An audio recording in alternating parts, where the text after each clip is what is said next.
Where do I go? What will I be? It's who I am. What will they see? Maybe I pray. Yeah. At the end of my days, yeah. What will they say? What will they say? What's up, y'all? Welcome to episode 8. As we're just plugging along here. As always, I'm so grateful and thankful and humbled by the support that we're getting. But I'm kind of cutting the intro a little bit. I'm just trying some new things, and besides, I'm not great at production or editing, so why be something that you're not, or try to be something that you're not?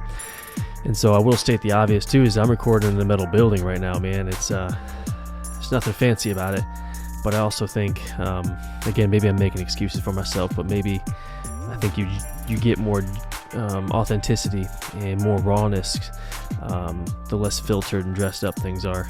And that may be me just making an excuse for my lack of budget right now too, but or however I'm going to justify it. But I really do believe that. And so this week we have someone that I don't know at all. And I know he's got a hell of a story. I know that there's recovery involved. I know there's redemption involved. That's about all I know. And so that's the beauty of it, is just having a natural curiosity about one another's stories, because we all got one. And so with further ado, let's get into it. So what I was saying was, before I had some technical difficulties, is the people who say like the issues with your head, with the nerve and the artery in your head, or my foot, where it's like, just heal up and just don't. You just need to take it easy and lay up for a while.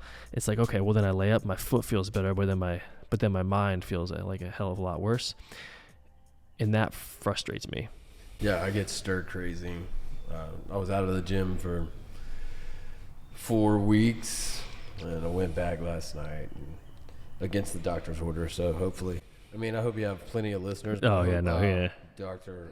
Molly is not one of them, 'cause I don't want to get a I don't rash know of him. crap from my doctor.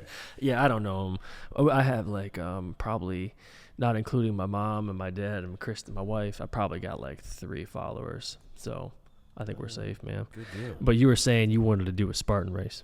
Yeah. I've seen videos of them, and it just, like, I've been working out, but I've really only been like in competition against myself. So I want to go out there and compete against some randoms and see what I'm really made of. Have you done anything like that, like in those obstacle courses? I hate the word run. Dude, it's not my thing. Me too. And that's why when I say like I pretend to have plantar fasciitis, I do actually have plantar fasciitis. But I was texting my buddy yesterday, and I was like, I'm just trying to stop running for a while. And he's like, you run at all ever? And I'm like, you got me. No, dude. It's just super convenient when I can say I have plantar fasciitis, because I do, and then be like, that's why I don't run. You know what I'm saying? Like, I feel really good about that. You know, but you should do. When do you feel like you could do a Spartan race? The one I want to do is actually the weekend of my birthday. It's Mother's Day weekend, the 13th and the 14th. I'm signing up for the sprint. The one in Fayetteville? Yeah, the one in Fayetteville. So, 5K. Okay, you want? How about you push it and do the 13-mile one, the Beast? I don't. No. The only reason I'm saying that is me and a group of guys are actually doing that one. Yeah. Yeah, the May 13th. Yeah. This, because Mother's Day is the Sunday, right? Yes. Yeah, we're doing like the Beast, and is that 5K on Saturday too? The sprint's Sunday. Okay. Yeah, it's the 14th. Yeah, and so think about that. I thought about it a lot, and I was like, I'm gonna do the sprint. Yeah, I'm playing with you. It's a good start. I have never done a sprint. But I've heard it's actually a little bit more difficult, because you're going at a faster pace, and the obstacles are a little bit more frequent. Whereas like the 13-mile one, I want to say there's 25 obstacles in the 13-mile. There's 20 obstacles in right. the 5K. So obviously there's less running, but some of the obstacles, like a buddy of mine this morning, we're working out, we were talking about it. Some of them take a lot out of you. There's the one called the Olympus, which is like a 45-degree wall.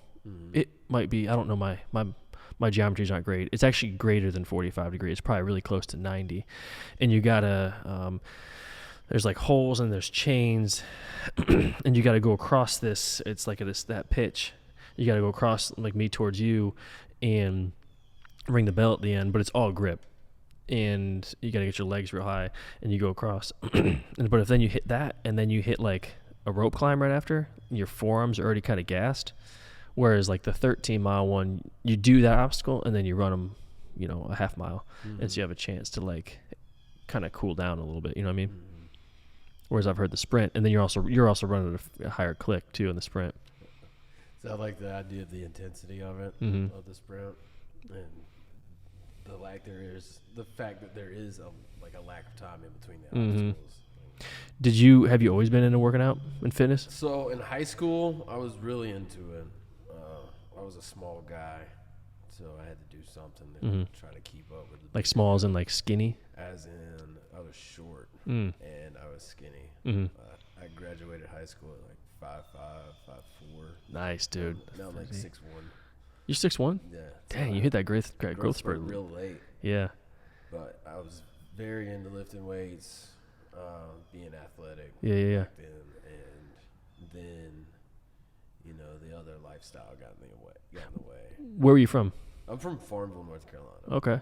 Those boys just won the state championship. I saw in basketball. They did. Coach Will's crushing it out there. Right? What so from Farmville, but you just went ahead. I'm gonna let you go that route. The other lifestyle. So you got the working out.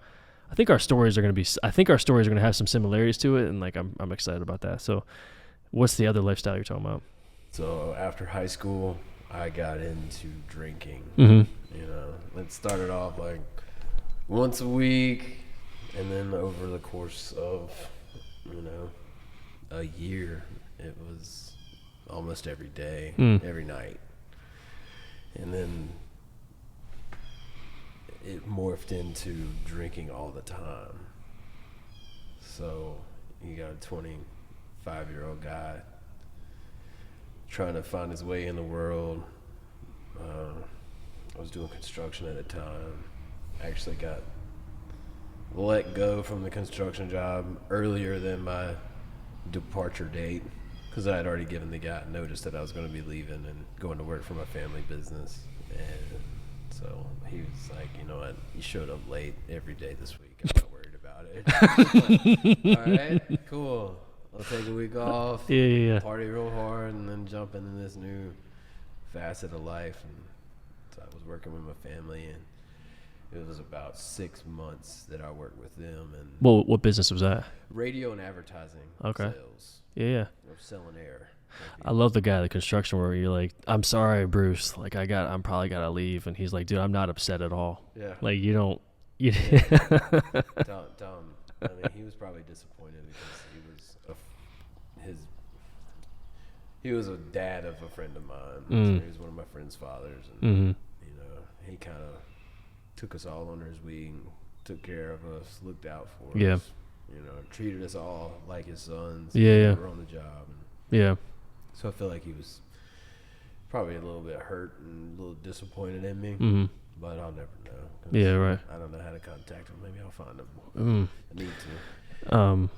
So that led into radio advertising sales, and then 6 months later, I was like 27.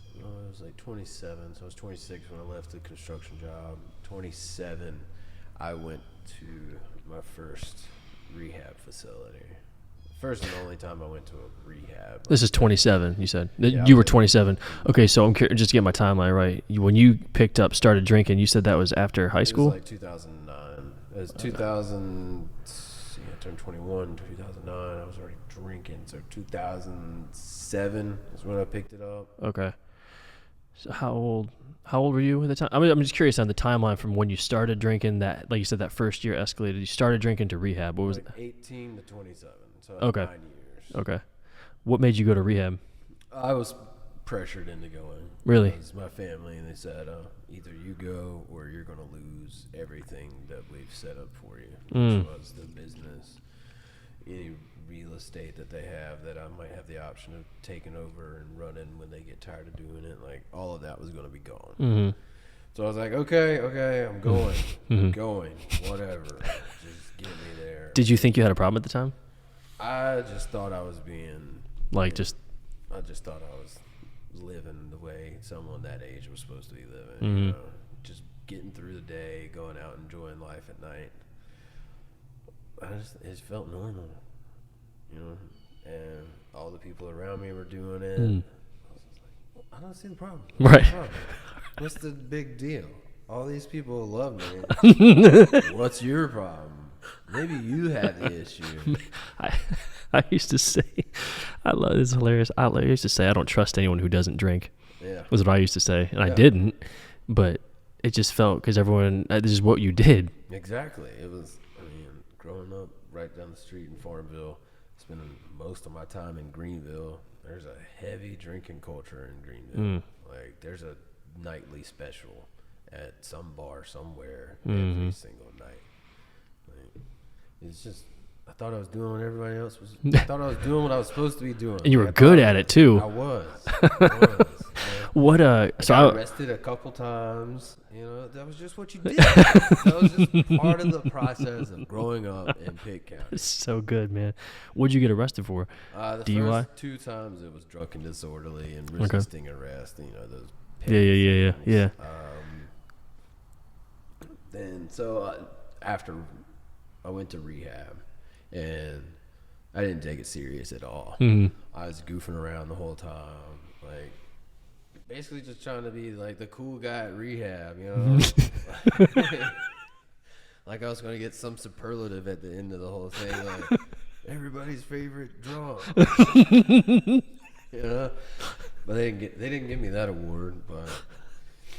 And you know, just doing dumb stuff while I was there. Like what? Like when they would take us out to get a haircut, every now and then I only got one haircut. But like when the guy that drove us there, the guy that worked for the rehab, when he went inside to talk to the haircut people, I like ran across the street to Walgreens, got everybody energy drinks, which we're not allowed to have, got everybody their cigarettes that they wanted and the dip that they wanted, which we weren't allowed to have. Like I was the tobacco plug at rehab.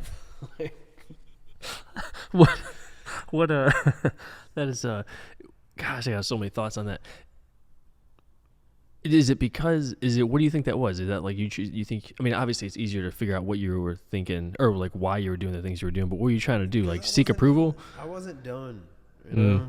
Everybody that gets into this life, like recovery, and bettering ourselves, we all have a point. Like that's when I was done. Like I was done here. Like this is when I was done drinking. This is when I stopped running around like an idiot. Yeah. And I hadn't reached that point yet, cause I was so good at being an idiot. I was running to Walgreens, like, world's fastest cigarette and caffeine run.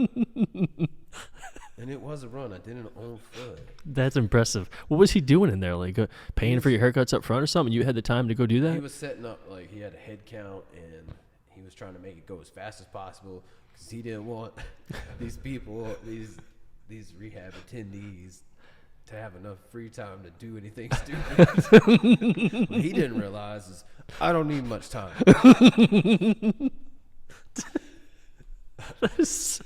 That's hilarious. I mean, gosh, that's great. So what do you think when you started drinking, what do you think, like why that year did it escalate so much, you think? I don't have a good answer for that. It's just things were going my way in a sense. Like the stuff I wanted to happen day-to-day basis. It was happening. Yeah, right. I was making enough money to pay my bills and still go out. And, yeah, right. you know, my truck caught on fire during this time, so I got like all this money back from insurance and had a new car and then had all this money left over. Like I was good. I feel like you just said your truck catches on fire. Like I would say I need new tires on my car. Like why did your truck catch on fire? It was an electrical fire. Okay. I just got done paying that thing off too. And it caught on fire. It was a whole ordeal. Like the apartment I stayed at, I was parked underneath our house because our house was on stilts at the time. So I had to wake up my side of the duplex and the other side of the duplex. Like, you might want to get out of your house. That truck's on fire. Yeah. The apartment's on the way. Dang.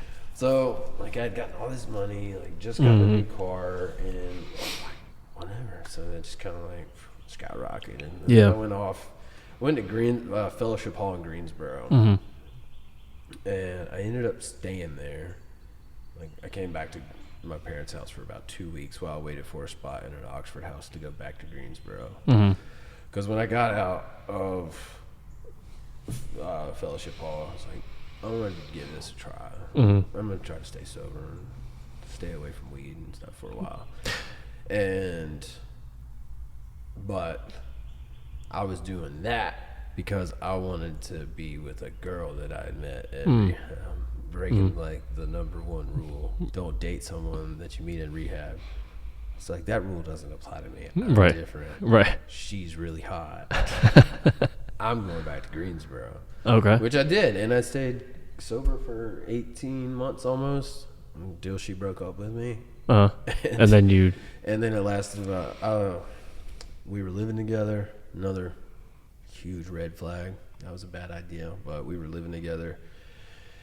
And I needed to find another place to stay, so I found this app that would like show you places that people had for rent, and found a room for rent with a law student. And she is still one of my best friends in the world right now. Like, she's super supportive of me taking this journey of not drinking and just staying sober. Yeah. Like, she's all about it.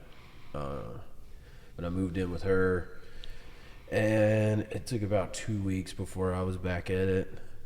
And, I started one night a week again. Yeah. Like that 9-year progression from when I was like 18 to 27 that got me to rehab. But I condensed it. Like, I got that ball rolling a lot faster. So I have something I want to ask you about on that. But so when you're a wild man at rehab, how long were you in rehab? That rehab you weren't taking? 28 days. That was 28 days. So you came out of rehab that 28 days. You're 20. How old were you then? I was 27. Okay. Then so you stepped out of rehab, the rehab you didn't take serious at all. Then what happened? I went back to my parents' house for like 2 weeks. And that was the Fellowship Hall. And that's when I went back to Greensboro. Okay. And then you go to Greensboro and you're sober for about 18 months. And then I started drinking. And then a girl breaks up with you. Your heart gets broken. You start drinking again to make yourself feel better. Well, I went back to what I knew. Like, that's good. Like, I didn't like being lonely at the time. I didn't like not having someone that was attracted to me around. So I went back to what I knew. Bars. So that's what I did. It dove right back in. Yeah. And I got what I wanted out of it. I got attention, admiration. I got, validation from people. I got validation from people that were on a life track much, in my mind, to be more successful than I ever could be. Because they're all going to law school. They're going to be lawyers, and they're going to be doing big things with their lives. And here I am hanging out with them as a part-time supervisor at UPS. Like, that's all I was to myself. That's all I saw myself as. Like, I'm just some blue-collar guy out here hanging out with some big dogs, some people that are going to be big deals one day. And if they're drinking like that, you're thinking, well, like, there's no problem. These guys are lawyers and being successful, and they're still maintaining that lifestyle. Well, they were law students. Like, law students, yeah. Like, they're on this path. Like, I can, it wasn't. It just seemed fine to me. When you were sober for 18 months, and then you started drinking again, what did you tell yourself? You're like, oh, I got it under control this time. Like, I'll manage it. I don't even think I had that conversation with myself. I think it was just like, screw it. Okay. I'm going out. Yeah. So how long did that, I don't know what we call that window. We call that window like hanging out with almost lawyers. How long did that window last? Well, that was the start of my most recent run that lasted for several years. So at this time, let's see, Madison graduated. I'm trying to get the years right. Yeah, man. I can never get years right. Nah, I struggle with it too. I was 28 when Madison, my roommate, graduated and moved back to Arkansas. And then, so about 28 to now 34 is like the last hurrah, if you will. While I was still in Greensboro, I had moved into this really crappy apartment, but my parents were paying for it because I was only making a little bit of money at UPS, trying to figure things out. What am I going to do? And I started thinking, like, you know, once this lease is up, I'm just going to go back to Greenville. There's people that know me there. I can find something way better than what I'm doing here, and I'll be happier. It's like all my friends, like all my really close friends had moved away from Greensboro. And I had some other really close friends, but they were always doing other stuff. And I was working 2 jobs at this point. So my schedule was from 5 p.m. to 10 a.m. and sleep during the day. So I wasn't very accessible, you know. And I don't know. Like, I just had this feeling like I want to go back. So I was still drinking really heavy, of course. And one day I was at a pool party with some guys and got into an argument with a dude. And I took off speeding out of there and got pulled over. Ended up with a DWI. Folks found out. And that really just kind of accelerated my move back. They're like, you got something going on, you need to come back. I was like, yeah, I feel the same way. Came back and spent about 30 days not drinking. Like, I found a job at a cell phone store. Didn't drink. And then I was like, got into an apartment away from my parents' house. And I was like, well, doing good in the job. Own place, I can do whatever I want to. I'm going out. 30 days. That was about 30 days later. Yeah. And I just kind of got the ball rolling again. Then I went to a furniture store. While I was working at the furniture store, I met this girl who is now the mother of my child. That was a whole thing. So I didn't know she had gotten into a wreck. Her dad made her move back. She's a lot younger than I am. She was still in college when we met. She had gotten into a wreck, got into some trouble because of the wreck. He was like, you're coming back with me. And then she ended up moving back here. And when she moved back, I was like, you're not as skinny as you once were. But it wasn't like, it's like something's different there. Maybe she's just eating. Yeah. Just deny it. And then it got to a point where I was like, take a pregnancy test. Yeah. She's like, I've already done it. I'm not pregnant. And that happened several times. And then I was like, a few more weeks passed. I was like, go to the hospital. Let them look at you, because whatever you're doing, I don't believe it. Yeah. And she said she did that, and I was still drinking real hard, trying to find a better job. And then I got recruited to go work as a car salesman. I was like, this is great. Yes. April 1st, 2020, right in the height of COVID, like right at the very beginning of all the shutdowns and who's essential, who's not essential. Don't forget your hand sanitizer. Yeah. Don't touch your face. Don't lick doorknobs. Yeah, because I was doing that before. Yeah. Right. So 2020, April 1st, I started working in auto sales. And everything's going great. Like, her and I, not so great all the time, because, like, I am denying to myself, like, she's not pregnant.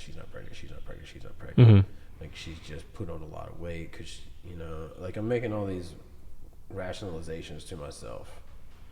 And April 26th, my son was born. That I still feel awful about, like, not pushing her, not being more assertive in those times to make her prove to me that she was not or was pregnant. So I could, because I should have taken more responsibility in it. I should have been more, my son deserved better than what he got before he was born. And he How deserved so? better. Well, she was drinking and using while she was pregnant, right alongside me. Mm-hmm.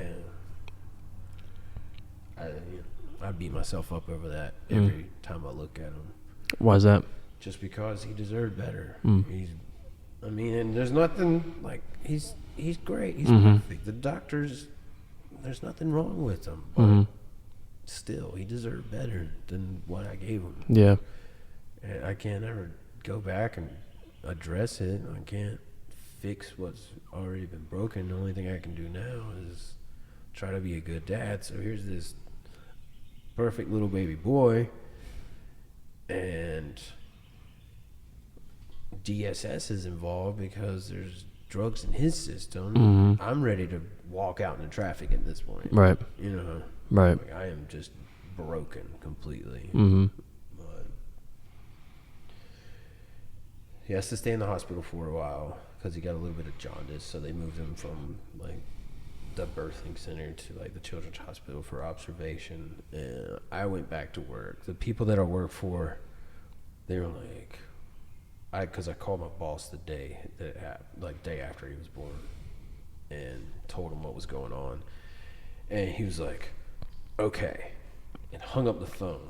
And I went back to work, and they were already putting together, like, people were throwing in money, company was buying stuff, and they were like, we're not telling you everything that we bought, just give us your address, we're going to drop this stuff off. And I'm thinking just like a little bit of stuff, back of diapers. No, like $2,000 worth of baby stuff, like stuff I couldn't afford that maybe he needed. Right. Like I was going to try to figure out how to get all this stuff, and like the company jumped in behind me. So of course I go to work harder and harder and harder and harder, and like cut the drinking out. Like I got hyper focused, and that hyper focus got me promoted and moved to a different location within this chain of dealerships. It's a small chain. Got me promoted, moved to another location, and at that location, I don't know what it was about that place, but I didn't feel respected. I was thrown into something. I had no idea what I was doing. I'd just become a father. I got a super rocky relationship with this girl. Everything's upside down in my family. I got DSS on my ass. And it's just, I got all this stuff coming at me from every single direction. Like, there's no way to avoid not getting hit by something. And like that pressure, I caved again and started really, really drinking hard at night. And that just snowballed again and turned into me drinking at work. Ended up getting demoted right at the time I was trying to buy a house. Like 2 weeks before my house was closed, I was closing on my house. I got demoted, which it was just another level of stress. So I was drinking even harder, and there was a big fight between me and my dad because he was trying to help me with this whole house situation. And I closed on my house. I was like, all right, I've got this done now. Like, I'm tired of this place. Like, I'm just going to ride it out for a while. And one day I passed out at my desk at work and got called in. I got COVID, so I had to be out of work. And the day I get back from like COVID quarantine, I get called into the office by the general manager. He's like, I got to let you go. And I was just like, I fought it a little bit, and I was like, I got 5 days sober. And he was like, that's because you've been in quarantine. Yeah. I was like, come on. And then I just had to, I had to walk out. But it didn't take but one call and 20 minutes before I had another job. I had an opportunity to go get another job. Got another job. Spent 30 days. I was hired on at another dealership. Went 30 days without drinking. Got my feet underneath me. Got like grounded at this new dealership. Proved that I could do this job to these folks. And took off a little bit and started drinking again. Started just picked right back up. Are you telling yourself at this point that you can just control it? The drinking? I don't know what I was doing. I was just like, I wanted to drink. I felt like I had to. Like I felt like I had to be able to carry on the conversation with the customers, to reach those like creative, witty, clever things to say to people. Like, Just take that edge off and just kind of. yeah. And one day, I just sitting at my desk at this job, and I was like, I got to get out of here. I can't be here right now. My skin was crawling. I was shaking. I was sweating. I was just like, I got to go. And I fed my boss, who is still a very big part of my life, my sales manager, Tim Murray, over at the Nissan dealership here. Still a big part of my life, still a huge supporter of mine. I went up to him and I said, I fed him some crappy lie. And he was like, "You've been drinking?" I was like, "I got hammered last night." He's like, "Stay away from this person. I'll call you later." Well, he did call me later, but I didn't get the phone call because I ended up in jail that day because I left work, went straight to a bar I know nobody would go to, like, because I've been to this place before and there's never anybody there, because you walk into the establishment and you gotta like wrap back around. So the only way anybody would see you is if they're like walking out, leaving the restaurant. And I sat there for I don't know how long, and there's like blips, like little clips in my memory from what happened up until the point that the police officer knocked on my window of my car. I spent 6 days in jail. And while I was there, I think it was like day 3, I had to come to the conclusion that like, this isn't working, man. You got all these people out here that believe in your potential and what you can do, and you've seen it yourself. Like, you're capable of just about whatever you want to accomplish, but you let other shit get in the way. And so I just made a decision for myself that I needed to go to treatment again. So got on the phone. Like, I'm scrambling in jail because they won't let you use the phone until you shower. I'm like, I don't want to shower. I'm good. Like, this is gross. I'm going to come out nastier than when I go in. Like, they're like, you got to shower. They come over the mic. All right, you got to shower before we let you use the phone. And you're just... And so, quick showers. Drying off, like throwing the jumpsuit back on, trying to get the phone to work. Finally get the phone to work, get on the phone with my mom, like, hey, this is what I need to do. She's like, well, how are you going to pay for it? You don't have health insurance. I was like, I don't know. Just come get me out of jail and we'll figure that out. I got money in the bank. Go get it and come get me. We'll get all that straight. She's like, I think you just need to hang out there a little bit more while we work out some stuff. I'm like, that hurts. Like, all right. Call her back the next day, and she said, hey, we have found, well, someone from an organization has reached out to us, and his name's Eric, works for an organization called Hope is Alive. We talked to him. I was like, I'll talk to you about what he tells you. And she's going off. I'm like, whatever. All right, yeah. It's Christian-based. It's faith-based. You're going to work really hard. You're going to have a job. And I was like, well, how long do I got to be there? She's like, you got to be there a year no matter what. I was like, are you kidding me? And that's not what I said. Right. I'm trying to curb the language a little bit. But I told so here's the deal. She told me it was a year. Like Eric said, it was a year. And I'm on speakerphone in this hand. She's holding her... Like, this is what they explained to me. So I'm on speakerphone in jail, and then Eric's on speakerphone over here, so he can hear everything that I'm saying. Yeah, right. And I was like, she said, yeah, it's a 1-year commitment minimum. I'm like, you can tell Eric he can F right off. And you don't know Eric can hear you. I don't know. I didn't know that. I was like, I'm out of time. I gotta go. Phone call's over. And the next day I call back, and I'm like, because I spent the night thinking about it, because where I was at in the jail, like, the lights never turn off. There's always somebody coming by, like, knocking on your door every 15 minutes. So there's no sleeping. Plus you got everything going on in your head. Like, you're not going to sleep.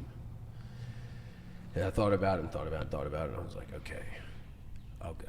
So I called back the next day and said, hey, I'll do it. I'll go to this Hope is Alive thing you guys are talking about. Like, if it doesn't work out for me, I can always leave. And just for time's sake, or just for timeline's sake, what year, what month is this? That was February of 2022. Okay. Just last year. Okay. And so I've been sober for over a year now. Mm-hmm. Got sober in jail. Didn't have much of a choice then, but yeah. That's true. You know. But hey, Yeah. works. No, I know. I'm works. I'm just I'm teasing you. Yeah. The next, so I talked to my parents and my mom. And I was like, hey, I'll go to Hope is Alive. And the day after I tell her I'll go, she comes back and get me. She comes to get me. I get bailed out of jail. She and the bail bondsman come up with this agreement, even though it was going to be my money that ultimately was getting me out of jail. They were like, you can't go back to your house right now. You got to come stay here at our house until you go to Hope is Alive. If not, you're going back to jail. Mm-hmm. I was like, I'm like a teenager being grounded. This is very embarrassing. It's like it just takes a shot at your masculinity. Mm-hmm. I've done all this stuff. Now you're telling me like I gotta go stay at mom and dad's. Right. So, but the upside was I got to spend a week and a half with my son, just me and him. Yeah. Like all day, every day. We were taking naps together. We were eating goldfish. We were making messes, playing with trucks and cars. It was the best week and a half of my life. Yeah. Just being able to be there with him. Even though you were in the valley. Yeah. It was great, you know. And March 13th of 2022, I moved into the Hope is Alive house for men in Otway, North Carolina. And as of end of November, I took a job with them. Okay. I didn't know, because they opened one in Greenville not that long ago, right? Yeah, January 28th, we opened the doors to our men's home in Greenville. Okay, so you were in Otway though, man. You were I was in a swamp. You were out there in God's country. I was out there in the swamp, man. So what'd you tell me about that? Tell me about that 1 year in Hope is Alive. Just walk me through that. So Hope is Alive. So the mission statement of Hope is Alive is we exist to radically change the lives of drug addicts, alcoholics, and those that love them. Mm-hmm. It's a 3-phase sober mentoring program. It's faith-based. And you live in a home with like 11 other dudes, and you just keep each other accountable. We work on codependency traits. We work on we have this thing called black hole moments, because our recovery model is like a circles. So it's like your true self, and then it goes black hole moments, and then bang, bang, bang, bang. Mm-hmm. All these other things that lead to chemical addiction. Mm-hmm. And we work on all of that, trying to get back to our true selves. Phase 1, we, really trying to get people back on their feet. Establish a way to pay off all your debt. Like, you don't have to have it all paid off by the time. But just get a plan. But you got a plan of attack. Set up a checking account. Make sure you have a job, or you're going back to school. You have to either be doing one of those two things. You have to be working or going back to school. Mm-hmm. You have to attend AA or NA meetings. You got to get a sponsor. You got to work for phase 1, the first 7 steps of those programs. Mm-hmm. And you got to read 3 books. One of them I gave you a copy of, Hope is Alive. That was written by our founder, Lance Lang. Okay. That's kind of like his journey into how he got to what Hope is Alive is. Really great. Quick read. It's an easy read, but it's a good read. Right. Yeah, I look forward to it. Not to put any pressure on you, I read that book in 6 hours. 6 hours? Yeah. This a paper? Or did you go All the audio? paper. Did you go All audio the and just ratchet up the speed on it? All No, paper. I read it word for word. Yeah, I mean, it's got some some pretty liberal spacing, but It 6 does. hours is still Yeah, it's good for good. you, man. It's good. So in this point, when you walk into Hope is Alive in Otway, North Carolina, are you kind of sold? At what point, if or are you there, do you become like, I'm gonna be sober now? Like like you're all in, because you weren't before. Like, I'm like, what is about to happen to me? Because I walk in and the first person I see is this guy named Ethan Springle. He's like, he looks like a 1980s bass player. Okay, this kid's 22 years old and he looks like he's from like plucked out of the 80s and plugged in here. Yeah. And he's just like, sup, and keeps walking. And then a couple of the other guys were like, hey, I'm such and such. You're going to be cool, man. Like, it's all right. Don't worry about it. Yeah. First day's the hardest day. Yeah. And then there's some guys who are just like, sup, man. Like, giving Well, you yeah, the more, side yeah. eye, trying to figure, like, sizing you up and stuff. But it took about 3 days before, you know, they all started really like welcoming me and making me feel comfortable. And some of these guys are my best friends in the world now. The program manager here in Greenville is one of my closest friends. First night I met this guy, I was doing a 90 and 90, so you know that's like 90 meetings in 90 days. I was working at a car dealership, and I was doing all my house meeting stuff, and I was going to the gym super early in the morning. This is when I started working out again. Yeah. I got into Hope is Alive. Yeah. But it took, I think I've been working out now for almost 10 and a half months because I had a really bad messed up wrist from punching glass at the jail. Like it looked like a zombie arm. Dang. It was all green and purple. It was awful. So he had just moved back into the house. He had been with the program before where we started in Oklahoma. He had been out there. He moved out here, and he's got his own story that you need to hear sometime. Yeah. But so I'm getting up at 4 a.m., going to the gym, going to the dealership, working as long as I can, like just to the last minute before I have to leave so I can make the trip back to the house for whatever house meeting I have that night. And then leaving the house meeting, going to an AA meeting, and then coming back, eating some food, going to bed. So I had just got done eating my food that night. Yeah. And was getting ready to go to bed. I closed the door, and I hear, hey, Cameron? And it's a voice that I don't recognize. And I'm like, all right. I go open the door, and Dylan says, hey, I'm going to ride with you tomorrow morning. I was like, in my mind, I'm like, who are you? And how are you just going to insert yourself into my vehicle for a free It's aggressive. ride? Yeah. But I just looked at him. I was like, I get up super early. He's like, I've heard. It's like, I leave at 4:15, no later. He's like, I'll be ready. And the first morning was really, I was just like, Yeah, you used to ride by yourself, you know. Yeah. We didn't say much. We went to the gym, and I saw he worked out, like the way he worked out, and he knew some people there. And I was like, man, this guy's not so bad. So by the third time he rode with me, I don't think two people have become that close that fast. So he went off to go for a program manager boot camp where he got to train up and learn things on how to manage a house. And then the Greenville house was opening, and I was like, I'm not going unless you go. Like, I'm not going to do this job. I didn't say that. I was like, you need to come do this. I'm doing this. Come do this with me. We're going to be a great team. Right. And we have been. It's been stressful, but it's been good. We've gained some traction, and people are responding to it.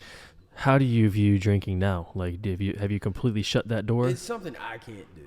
Like, there's nothing wrong with it. It's just people like me like myself, like not people like me. I take it too far. Like, I'll start drinking and want to keep drinking, and then that's when I want some cocaine. You know, and that's when I go get cocaine. Yeah, right. It just spirals. And then I end up in places I shouldn't be. I end up in areas I shouldn't be in, like parts of town I shouldn't end up in. I should end up in establishments I shouldn't end up in.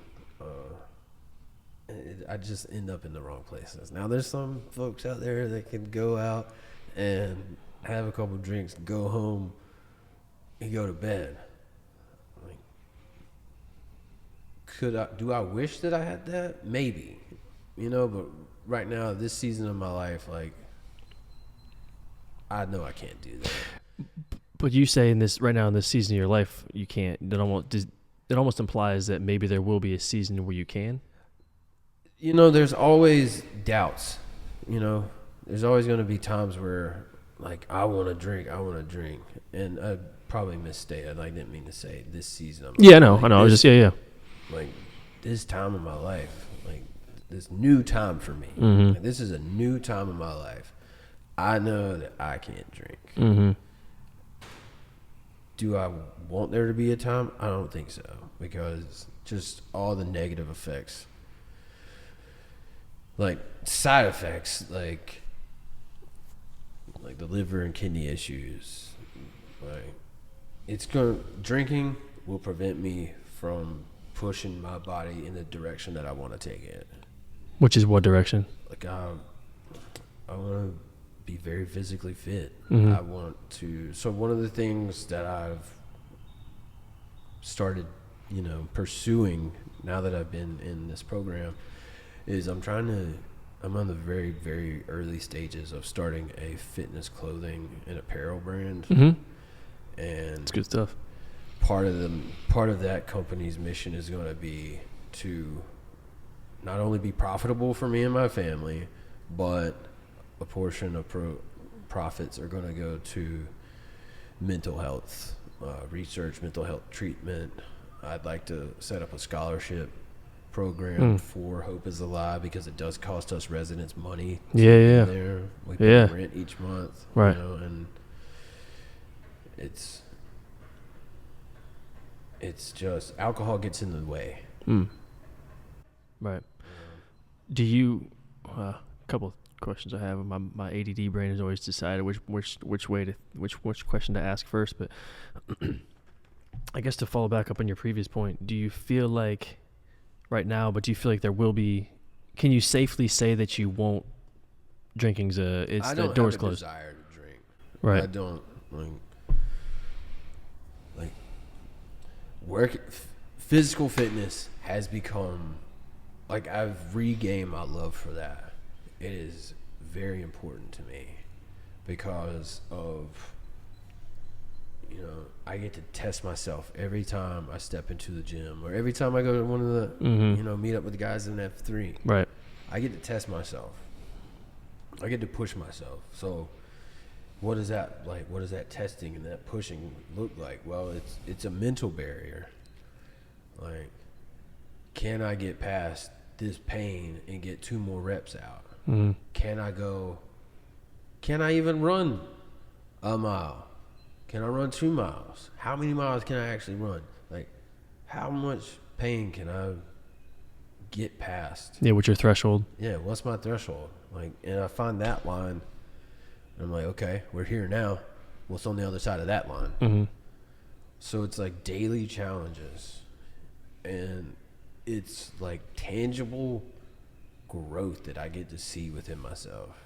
Yeah. And then you get the physical effects. When I came into Hope is Alive, I weighed like 150 pounds, and in the past 10 and a half months, I topped out at like 203. That's awesome. That's yeah. It's all from working out and taking care of myself. Mm-hmm. So working out, being physically fit, being able to keep up with my ever-growing son. Like, what's going to be more important to me? Like, taking a shot or playing baseball with my kid? Baseball with my kid. Right. Every time.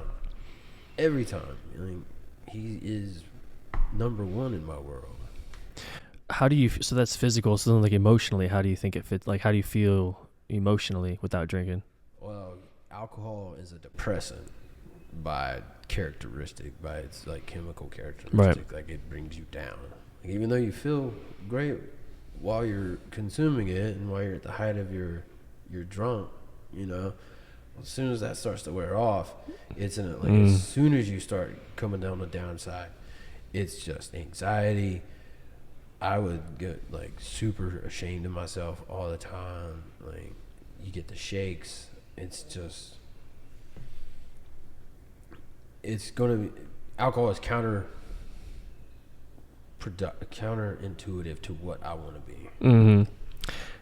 No, I agree with you. What so physically, emotionally, and then you mentioned this. You mentioned it's a faith-based home. So I guess spiritually. So spiritually, how have you, if at all, have you grown or developed, or what's your thought on that?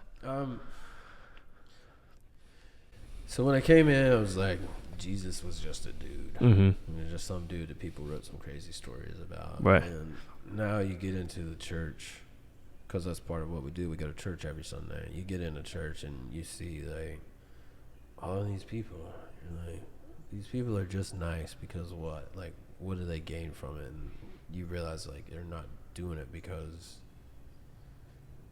they're trying to gain anything. They're doing it because that's what Jesus teaches, is like love each other and, and love God and love him. And it's still strange for me, but I get it. And what do you mean it's strange for you? I don't understand. I don't know how to explain it, man. Yeah. Like my own, I believe in Jesus. I believe in everything that he teaches, but I still don't just get how people do it. So really, like it. What do you mean do it? I'm just curious. I understand how people are just so willing to be loving towards each other. You know, because it's like everything else I've seen out here in the world is just like me. Yeah. And then I get into this program, and take this job, and it's like, here, we want to help, and that's because of Jesus. So in seeing that, it's helped me. Do you feel like, okay, so physical, emotional, that spiritual side too of Jesus, then do you view him almost as a good teacher? It sounds like, you know, like it almost sounds like no, he's like, he came to save us. Yeah. And his teachings were part of it, but the sacrifice and that's what he came to do. Because the reason I asked that too is like, I'm not one to push religion. Actually, matter of fact, I really despise that kind of word. But for me, trying to be sober, I would have been in my late 20s. I would try to quit drinking, same thing, and I would be like, all right, Sunday would always bum me out because I couldn't get as lit as I wanted to because I had to work on Monday. And I'm like, all right, well, Monday, everyone starts on Monday of everything. It's always tomorrow. And so I start on Monday, and Monday would go by and I would not drink. I'd be anxious and I wouldn't be at peace, and I'm sure you know what that feels like. And Tuesday would come around and I'm just death gripping the wheel, trying to not drink and probably more or less distract myself with things but then Wednesday came along. We're really getting close to Thursday. And so usually Wednesday I would cave and I would start drinking again. And this Wednesday to Sunday. And then eventually he said it would spiral to be 7 days, but it was always Wednesday to Sunday.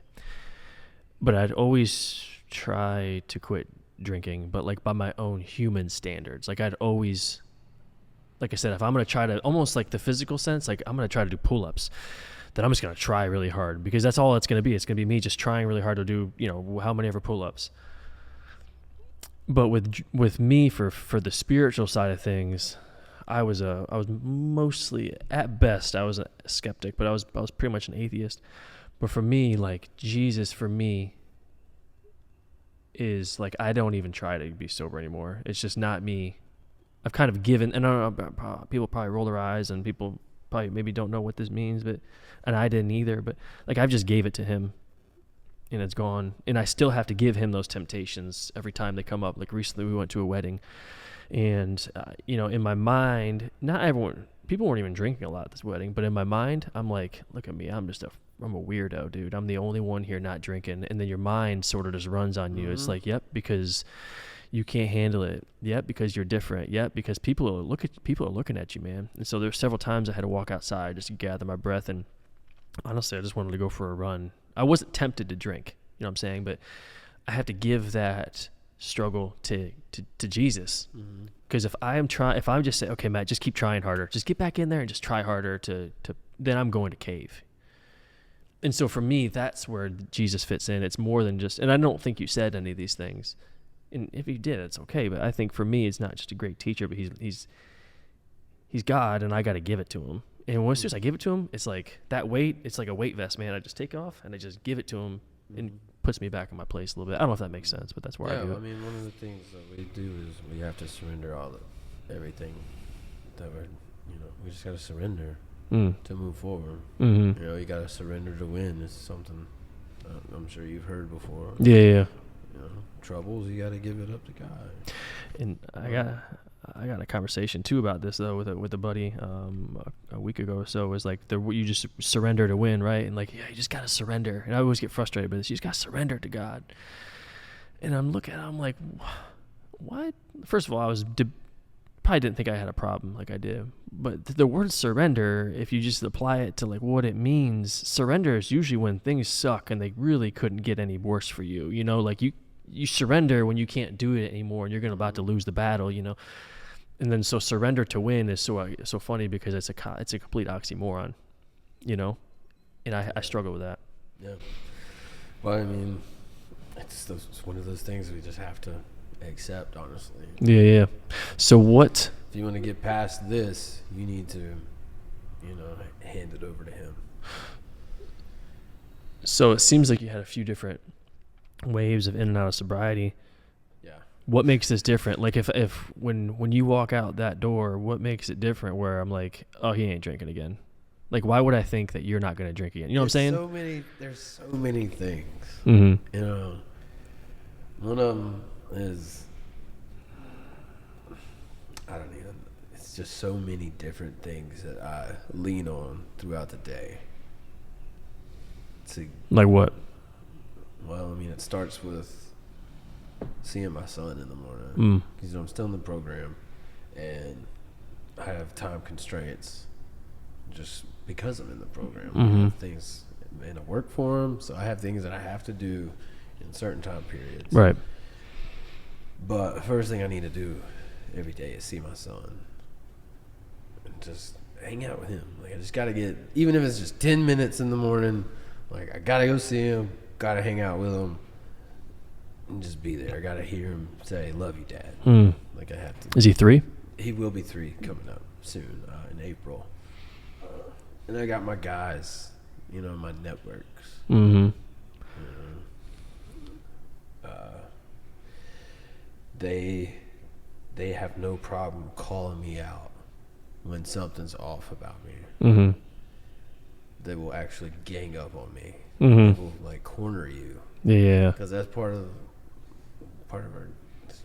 When you get into these houses and you get to know these guys and they get to know you,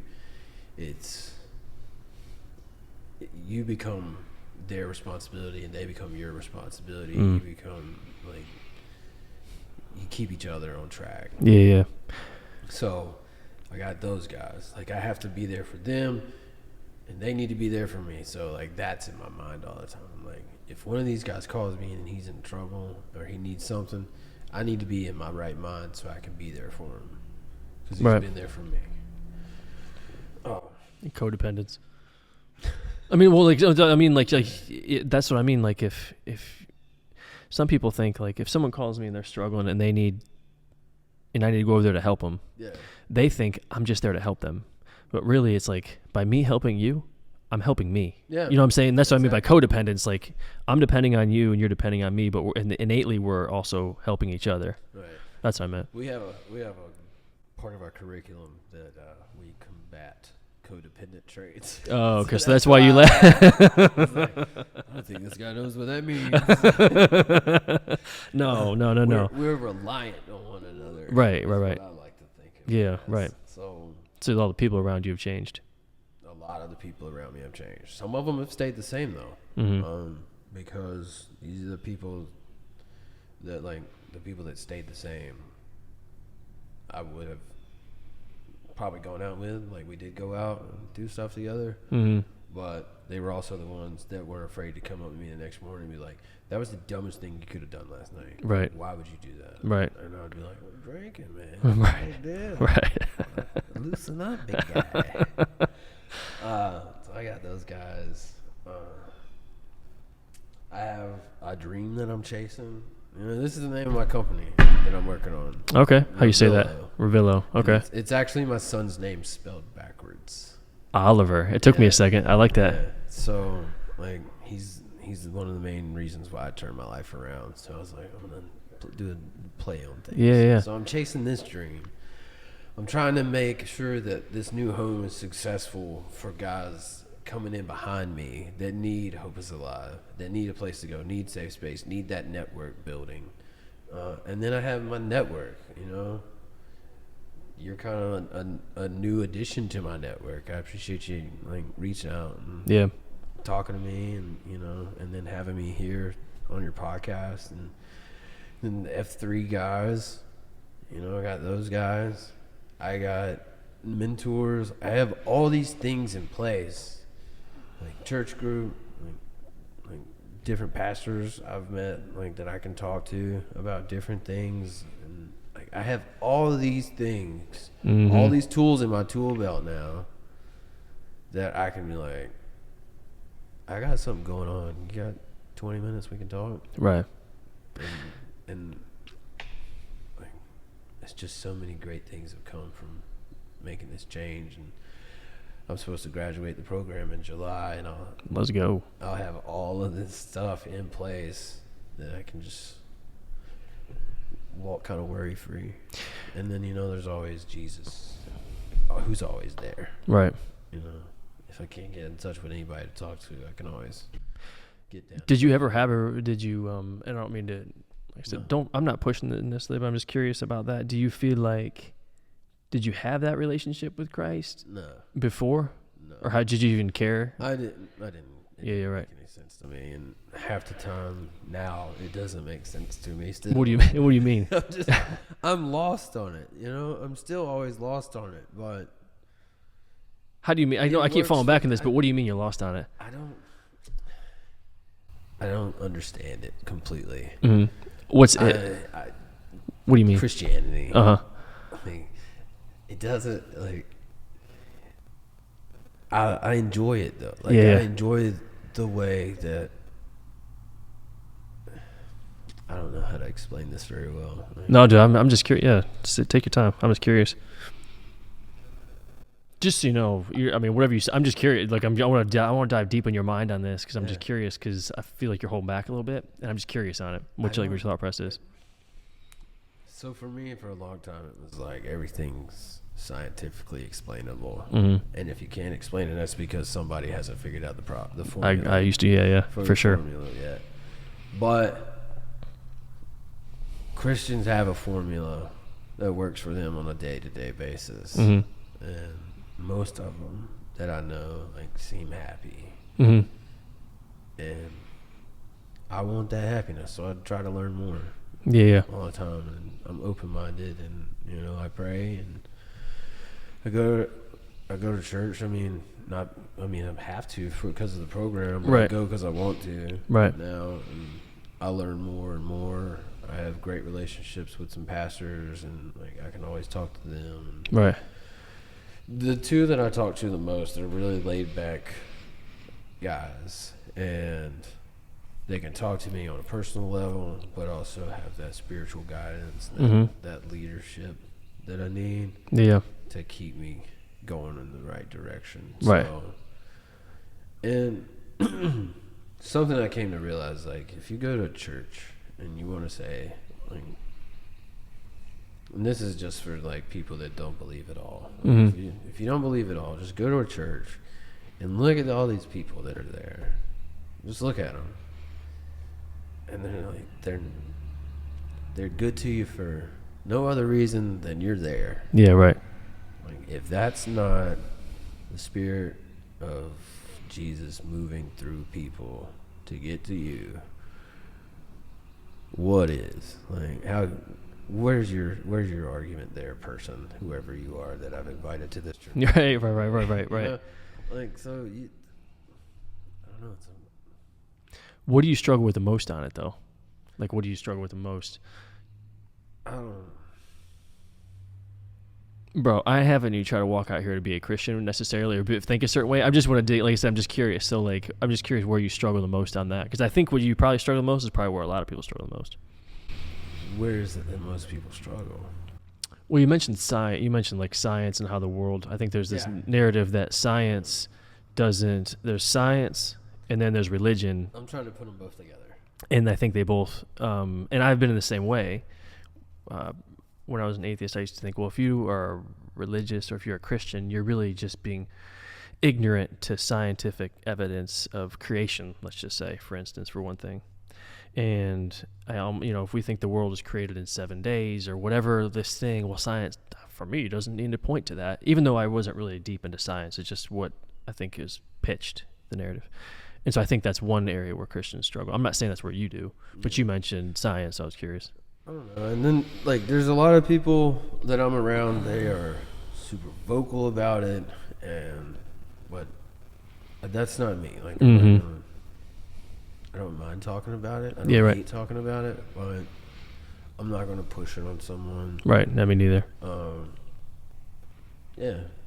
So maybe there.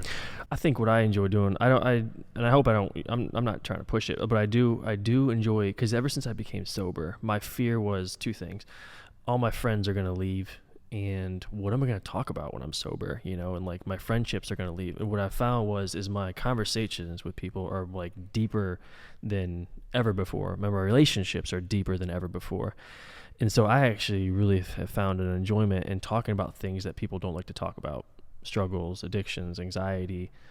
I don't really care too much about politics, but I do enjoy talking about religion. And one of my goals for this podcast too is I want to sit and talk down with someone who's a Muslim or someone who's an atheist, not with the goal of converting them or whatever, or preaching at them, but I enjoy sitting down. We got about 100 years here. I enjoy sitting down and people trying to figure out what people think the hell we're doing here, what this even is.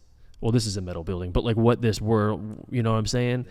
And just diving into your worldview and what you believe. Not for the sake of pushing it, but maybe there's something you might tell me that I can learn from it. You know what I'm saying? Because versus me getting into my little bubbles of everybody in here, this room, who agrees with me. You know what I'm saying? And so that's why I enjoy. So I agree. Being pushed, I can't stand it when people push things or preach or street preachers. It kills me. So hopefully that makes more sense. Yeah.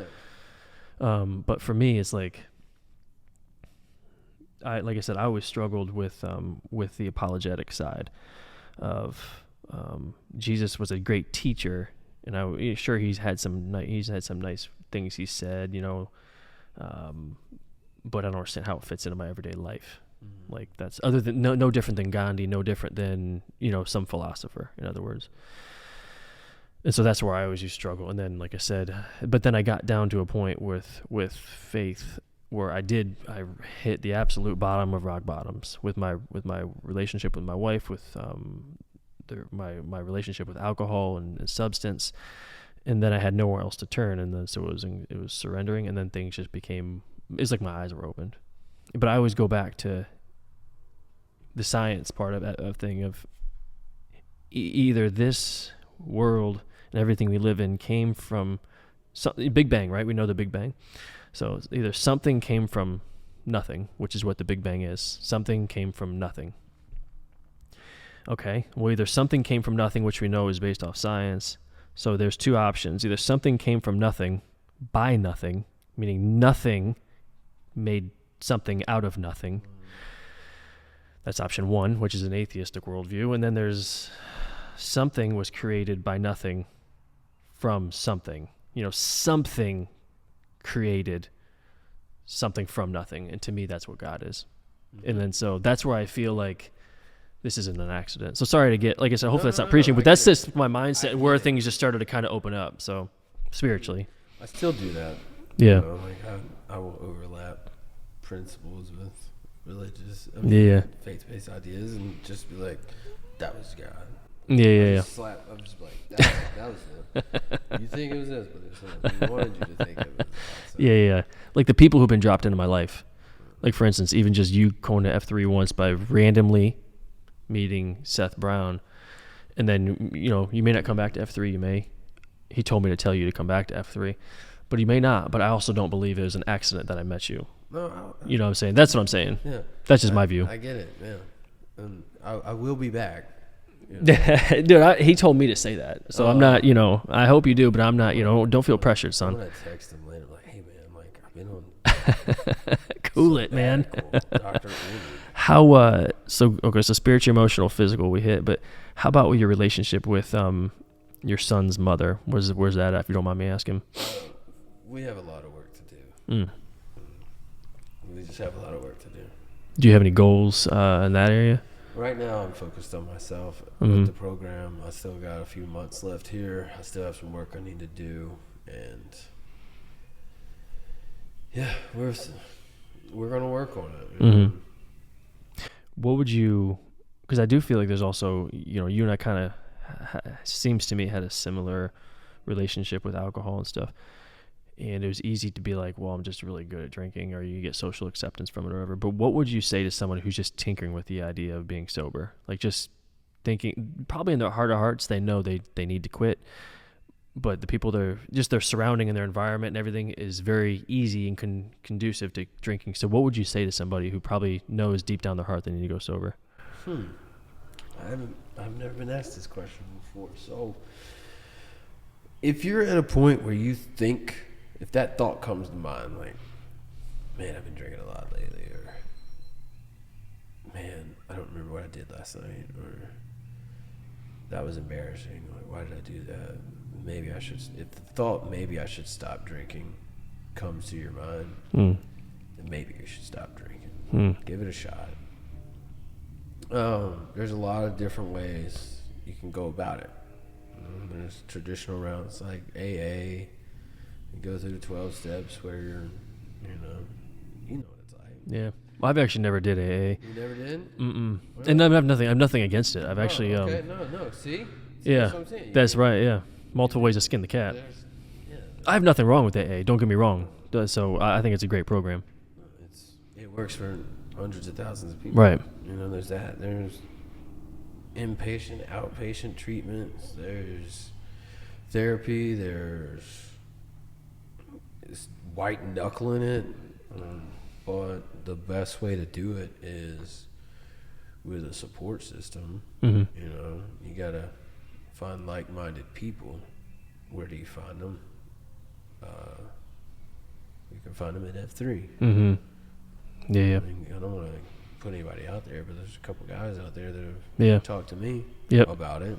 There's a huge community of that in there. Yeah, so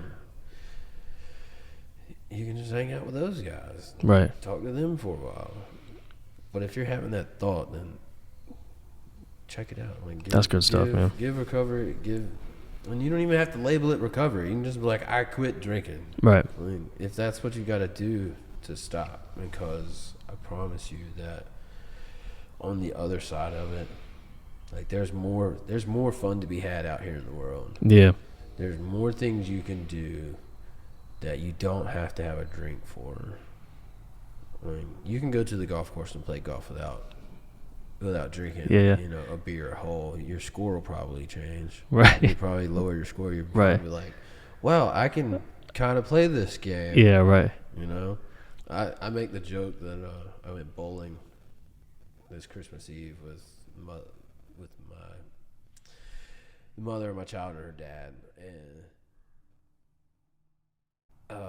I was like, this is a lot easier to hit 10 pins instead of 20. And they were like, that's good. He was like, what? I was like, double vision, big oh my god, you can do stuff. Yeah. Just take the drinking out of it if you want to. If you're having that thought, just take the drinking out of it. Just try it one time. Yeah. If you drink every time you play golf, go play golf without drinking one time. See how it goes. Yeah. Go for a run. Find a workout group. Go to the gym. I love going to the gym. Go to church. Right. Gym and church. Those two things. Those are really great for me. Yeah. No, I agree. I think it's like you got to do something else. You got to take that activity and go somewhere else. Some people say find a suitable substitute. Mm-hmm. You know, and I had to put a lot of things in place. Mm-hmm. And I might get in a little bit of trouble for this, but like, yes, church is great, Jesus is great, but I gotta do some other stuff to keep myself from going crazy. Yeah. Because if I wouldn't get anything done, because for the amount of praying I would need to do to get through to get through it, like, I'd be on my knees all day long, which there's nothing wrong with that, but I have to do things. I have responsibilities. Yeah. I gotta get a prayer in and then go attack the day. And I also think, though, and again, I think that's an interesting point. I also think, like for me, I had to go to the Outer Banks for work yesterday, and like for me, I'm not praying on my knees. Gosh, I actually don't remember the last time I got on my knees and prayed. But for me, it's just a constant communication. Mm-hmm. Just talking in the car by myself, like, God, just help me today, or help me just get to a better place where I don't feel like I'm broken, for things I've done or what I can't handle. I'm not in the formal position of, maybe I'm facing a certain way. I thought I Yeah, yeah, that's what I'm saying. Monologues. That's where I think some of the thing is. That's where I think the narrative is like, you got to face a certain way, dress a certain way, kneel a certain way, go to church because you feel obligated to. And but yeah, for me, it's just like that internal peace that I'm searching for when I'm by myself and I'm not facing a certain way. But no, I do agree. And I just think the richness of relationships too is like our marriage. We had a fine marriage before, but now it's just deeper, and it's so much more in the father I can be being sober. It's like I don't actually see an upside to drinking at all for me. It's dead. It's never coming back again. But I do know there will still be times where I find myself in situations, you know what I'm saying? Like I'm not saying like it's still not difficult. Yeah. I mean, there's always going to be that thought that creeps in. It's like, right. It's a really rough day. I could really go for a drink. Right. Or this party's awesome. I can have a beer. Right. There's that thought's always going to creep in. But right. What do you do to beat it? Right. But anybody can do it. And if someone who actually, like, I've never ran into an issue where people were like, so you don't drink? Not as many people really care. I had one guy tell me, no, I totally agree. And I found that like, wow, there's a heck of a lot of people here that are sober than I didn't even know. And some people didn't have an issue with drinking. They just don't drink. But I remember one guy I talked to, he's like, he knew me well. We knew each other well when we were both drinking heavy. And he was like, so you don't drink anymore? And it was clearly obvious that the other people around him had heard the whisperings that I wasn't drinking anymore. And so he hadn't seen me, but he heard it. And he's like, so you really don't drink anymore? And I said, no. He's like, not at all? I said, no. He's like, not even like a drink on a Saturday, like at the beach? And I said, no, dude, it's gone. He's like, I don't even get the point. He said, I would love to quit drinking. He said, but if I'm going to have one drink, I don't even see the point. Like I would rather, if I'm going to drink, I want to get drunk. Yeah, and that bummed me out though. Cause that's a guy who's hurting, but like, I used to say the same things, but he's like, if I'm going to drink, we're getting drunk. There's no point. I said that to a doctor one time. He's like, the doctor's like, do you ever just have one drink? I said, why? Right. Why would I have one? He was like, why do you drink? I was like, the point of drinking is to get drunk. Right. Let's get lit, dog. Yeah. Yeah, that's what I mean. And it just bummed me out because he's bought into lies. He's bought into lies. Same way I did. And just the cultural acceptance of that mindset. And I didn't say anything to him. I just said, oh, yeah, totally, man. But it hurts me a little bit because that's a guy who's got an issue, but you've kind of convinced yourself of it's not a big deal, Mm-hmm. But man, I appreciate you coming on. And so I was gonna put some information on this, and then Hope is Alive. I'll put on there. I think I pull up some pictures of it, and I love what you guys are doing. I'll get you my email address if anybody has any questions. For sure, I'll put that in there too. So man, I appreciate you coming on. Yeah, man. Where do I go? What will I be? It's who I am. What will they see? Maybe I pray. Yeah. At the end of my days, yeah. What will they say? What will they say?